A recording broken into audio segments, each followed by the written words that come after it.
Topwater tactics and baits for the fall. You know, some guys think that once summer's over, topwaters are over too, but no, actually, fall is arguably one of the best times to be throwing topwaters, right? The bass are all up shallow, the forage is all up shallow, there's even a frog migration going on. I mean, lots of activity, and it's all happening in the shallows. That's why you want to be throwing topwater. So let's start right off with buzz baits. Right? Buzz baits I like throwing in the fall because you can cover a lot of water with them. Because the bass are always moving this time of year. They're not sitting there waiting in ambush, they're chasing the forage base like I just mentioned, and those are always moving. So a buzz bait lets you cover a lot of water fast and effectively. So that's the key to catching a lot of bass, is finding them, especially during the fall. A buzz bait's gonna help you do that. One of the things about a buzz bait though that's different than the buzz baits we've been throwing for years is the skirts. A lot of anglers now are removing the skirts and replacing them with, say, a craw or a frog or a paddle tail swim bait, something like that, like this buzz bait right here from Big Bite Baits. This one here, it gives you a larger profile. When you put a trailer like this on it, it gives you a larger profile for the bass to hone in on. So you have fewer missed strikes. Right? It gives them a large body to attack. Secondly, it provides a lot more buoyancy, and so you can slow it down. And one of the keys with catching bass on buzz baits is to go as slow as you can, just kind of let it gurgle across the top. Now that's not to say there are times when you can burn it back really fast and get a strike, but oftentimes the slower the better is how it goes with buzz baits. So that's why you want a plastic trailer like this on it.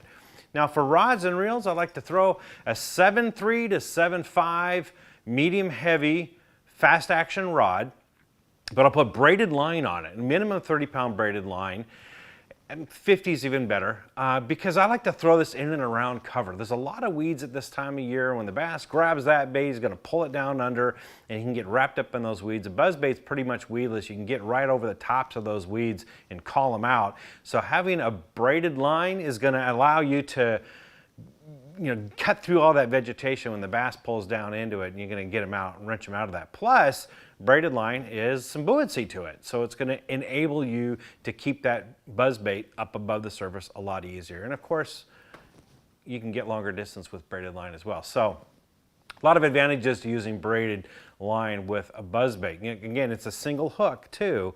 So it's a stronger hook, more stout. It can hold up to the rigors of the nose stretch in a braided line. So that would be my setup. I'd use a 6:3 to 1 gear ratio reel, and you're set, you're good to go. The next type of bait that's really effective in the fall is a whopper plopper, right? So it's kind of a combination of a topwater minnow type bait and a buzz bait, because you get that tail end of it that buzzes and gurgles just like a buzz bait. But the key thing with this is that it floats, so you can stop it. And that gives you a lot more opportunities for different presentations. So a stop and go retrieve for one, like you just throw it out and cast it and retrieve it like you would a buzz bait, along outside the weed edges and alongside docks and things like that. Perfectly suitable for doing that. But where it really shines is when you can stop and go retrieve, along those areas. Just bring it along and stop it and just let it hover for a little bit, and then a couple more turns of the reel handle and let it stop again. Pull it back some more and then stop again. You can also bring it back really, really slow, because again, it floats. So you can just plop it along very slowly, and that can trigger a lot of strikes. Conversely, you can bring it back really fast. You can burn it, right? There's a lot of different ways. Like another way, you can just let it sit and then you give it a little pop with the rod and then let it pause and another pop with the rod. I mean, you can experiment with different types of cadences and retrieves to see what the bass want. The thing with them though is that they've got that treble hook on them, and that doesn't make them as weedless as say a buzz bait. So you have to be cognizant of that. You don't want to be around areas where the bass can grab it, pull it down into the weeds, because those treble hooks will grab it, and typically then the bass can use that as leverage to rip free. So open water areas are a little bit better suited for whopper ploppers. For the rods and reels, again, I like to use a 7.2 to 7.5 foot medium heavy fast action rod. And in this case, I'll use monofilament. because again, a little bit more open water. The water is usually a little bit clearer in the fall. Monofilament has a lot of buoyancy to it, so especially when that bait's sitting there floating and not moving, you want some line that'll stay up on the surface, so monofilament will do it. Now, braid will do the same thing, but the big difference is that monofilament has a lot of stretch to it. And when you have those treble hooks in there, once the bass grabs it and starts fighting you, if you've got straight braid, you have no flex at all, no give, and those treble hooks, all the pressure is put on those little tiny thin wire treble hooks, and the bass could end up ripping free or can end up bending out one of the, or several of the hooks on the treble hook. Monofilament has that give and that stretch to it, so it helps keep the fish pinned and doesn't put as much pressure and stress on the hooks themselves. So they all work together in concert to keep that fish pinned and get them back to you. So that's why I use monofilament for whopper ploppers. Again, a 6:3-to-1 gear ratio reel is just fine. You don't need a super high speed reel for this. Just crank it along nice and slowly. You're doing more of a stop and go retrieve anyway, so you don't necessarily need like a 7-to-1 or higher gear ratio reel. Now let's talk about prop baits. Prop baits usually have a blade in the front or back, and sometimes both front and back. These are minnow type baits. They float on the surface and they imitate an injured bait fish. And what that does is, that's exactly what the bass are feeding on. Again, injured shad, bluegill, that sort of thing. That's easy meal for them, easy peasy. They will hone in on something like struggling on the surface and whack it. With these baits, what works really well is when the bass are like buried in weeds, or the water's a little bit more dingy, or if you got a chop to the water, because these create a lot of commotion. And it's more than just throwing them out and casting back. With these, you want to give it kind of a pop or a jerk, and boom, boom, boom, and you'll see the water just go splash, splash, splash. I mean, it creates a lot of commotion in the water, and then you kill it. Just let it sit, and then give it another pop, and just let it sit, and wait 10 seconds, 15 seconds, maybe reel up on the line and give it a little nudge like it's kind of recovering and moving a little bit, and then stop. Just those blades in the water, especially if there's a little bit of wind in the water, the blades will still be moving. And that can be enough to make the bass commit. You'll get their attention by making that commotion, then you kill it, they'll look up and they see this bait fish that's struggling. Man, it's candy. They will take it. So the rods and reels combination is a little bit different with these because these are typically lighter baits, more like a crankbait kind of thing. So I would actually use a crankbait style rod with this. So I'm using like a 7.4 to 7.6 medium power fast action rod, right? Or yeah, medium power would be pretty good. It's got that blonde parabolic action is what you want. A lot of give in it, and plus a little bit longer rod enables you to cast it out there further and gives you more control of the bait when it's out there and when you're horsing in the fish. Line, I would be using 12-pound monofilament line. Again, no braid.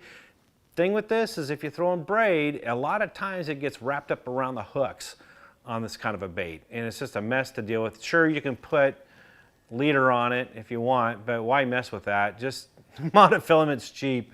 Actually, braid costs more than monofilament, so just spool up with monofilament. Go out there, use it for these type of baits, and have yourself a ball. Okay, the next one I want to talk about is chug bugs and popper style baits, that type of thing.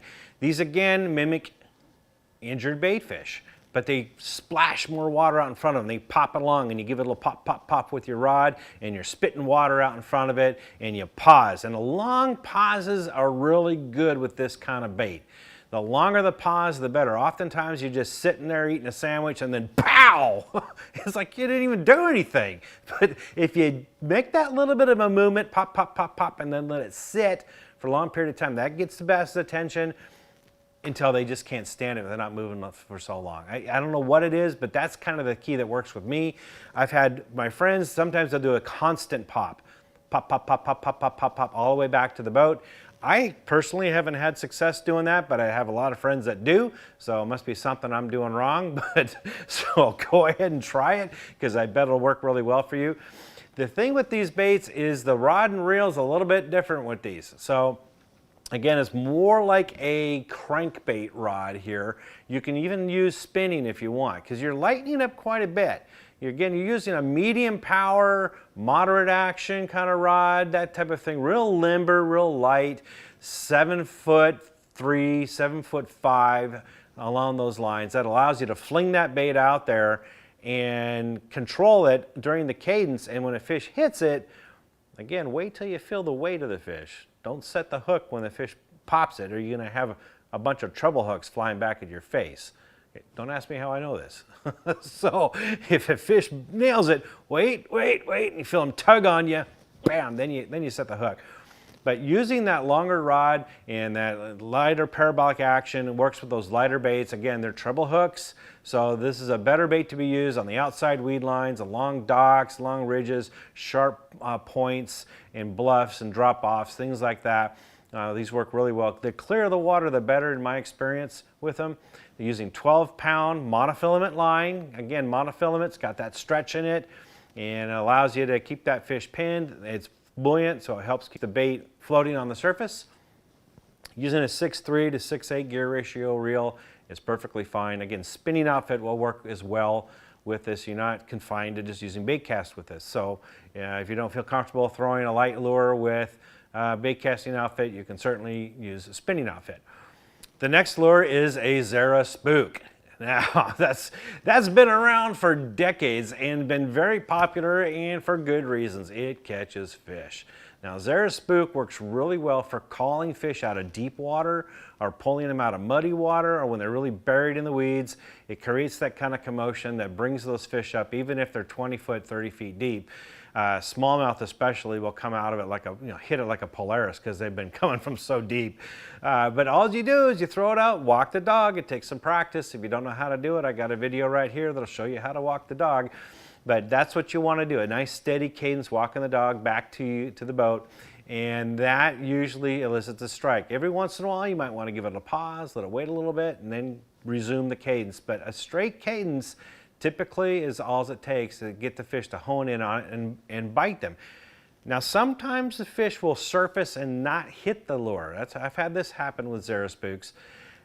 That's fine. Okay, they're showing themselves. They're revealing like, hey, I'm active, I'm in the area, I'm feeding, but the Zara Spook isn't quite it. I want something else. Great, cool. Now you can work that area with other lures, but at least the Zara Spook lets you know you're in an area where there's actively feeding fish. So it can work as a scout for you as well. As far as lure colors, anything is good as long as it's got a white belly. I really don't care, unless the water's really clear, and then I'll use more of a translucent kind of color.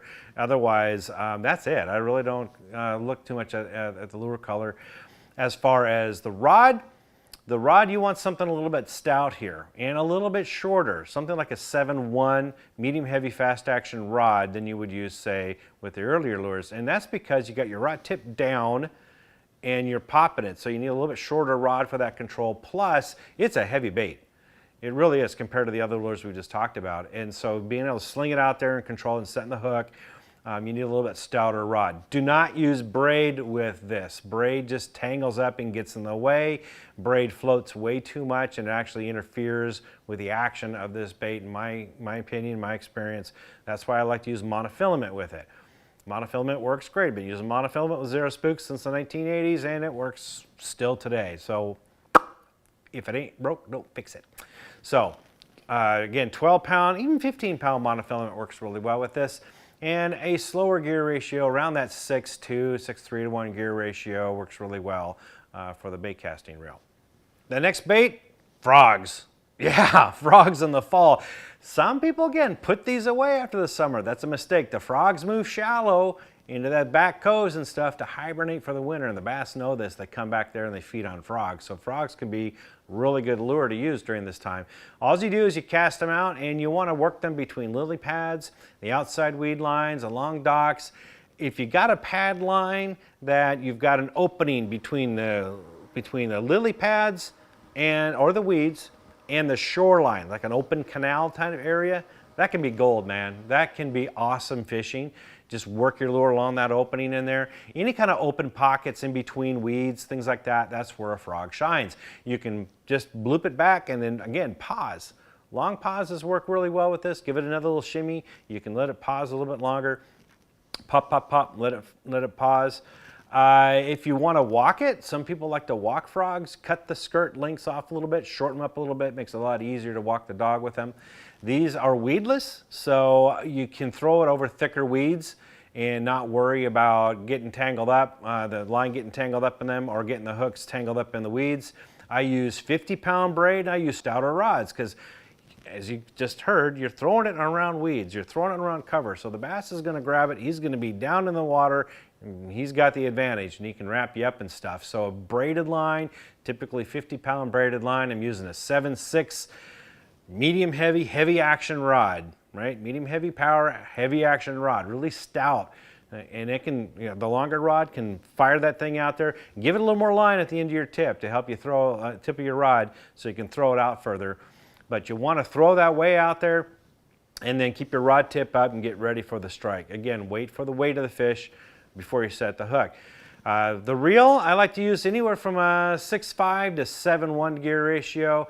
I can go up to a 7.6, and there's argument to be had for that, because when the fish gets down into those weeds, you want something a little bit faster gear ratio where you can turn its head and get him coming to you and not have a chance to bury up in those weeds. So a faster gear ratio can help you with that if you're really throwing in some thick, heavy weeds, that sort of stuff, like hydrilla, milfoil. You might want to go a little bit faster gear ratio. Now, the key thing with all of these baits, make sure you have a follow-up bait nearby. A plastic worm or a beaver style bait or a Senko, something like that, ready to throw. Don't have it, the hook, the hook keeper and all that stuff. No, have it rigged, ready to go, just so you can pick up the rod and cast. Because a lot of these times, the bass will miss it. They'll come up and blow up on it and not get it. You can immediately just bring that lure in, grab your rod, and throw right back in that same spot, and oftentimes you can catch them. So always have a follow-up bait nearby, ready to throw out when you're fishing these top waters, and I guarantee you're going to capitalize on those missed strikes. Hope that helps. For more tips and tricks like this, visit bassresource.com.